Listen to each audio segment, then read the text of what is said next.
Yung daliri. Hello mga kamosang! Life is beautiful. Lalo at ganito kaganda ang matatanaw mo. The design is very calm, diga? Sana all. Ari nga, at maaga na naman gumayak ang inyong kamosang. Ay bakit ganaman hindi? Ay ngayon nga ang kapistahan sa aming bayan nga ni Mami Miesta, ang inyong kamosang. Excited yarn? Aray ko!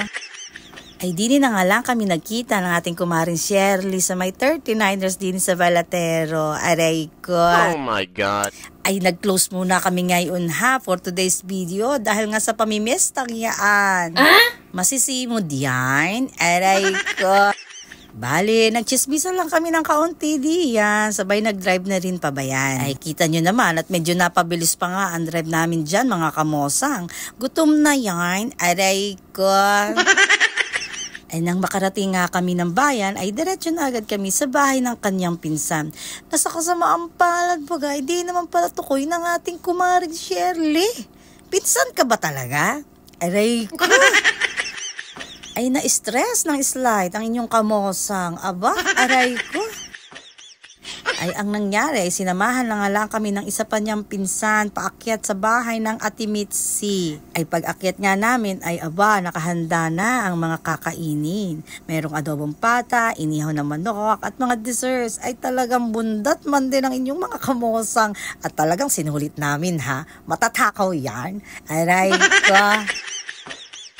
Ay isa lang ang masasabi namin mga kamusang ha, masarap lahat. Aray ko. Sana all! Pagkatapos nga namin kumain ay kaunting kwentuhan at nagpaalam na din kami. Habang daan pa uwi nga ay nag-crave naman kami ng puto bongbong. Yes mga kamosang, puto bongbong. Meron dito sa Puerto Galera. 4 pieces per 100, kaya carry lang mga kamosang. Ang puto bongbong mga kamosang ay isang tradisyonal na kakaning Pilipino na gawa sa malagkit na bigas na pinapakuluan at pinapasingaw sa kawayan. Paboritong panghimagas ito lalo na ngayon sa sapit ang Pasko. Ay ari nga at nag-order na kami ng isa with lots of cheese and milk mga kamosang. 100 pesos nga ni yakang-yakan hayam ng ating kumaring Shirley. Napilitan yarn? Aray ko. At dito nga sa Molly Heritage Park namin na isipang kainin ito, naghanap lang kami ng magandang pwesto at dito nga sa may stage namin napili kainin itong puto bongbong. Bukod nga sa maaliwalas ay napakaganda pa ng view mula sa pwesto namin.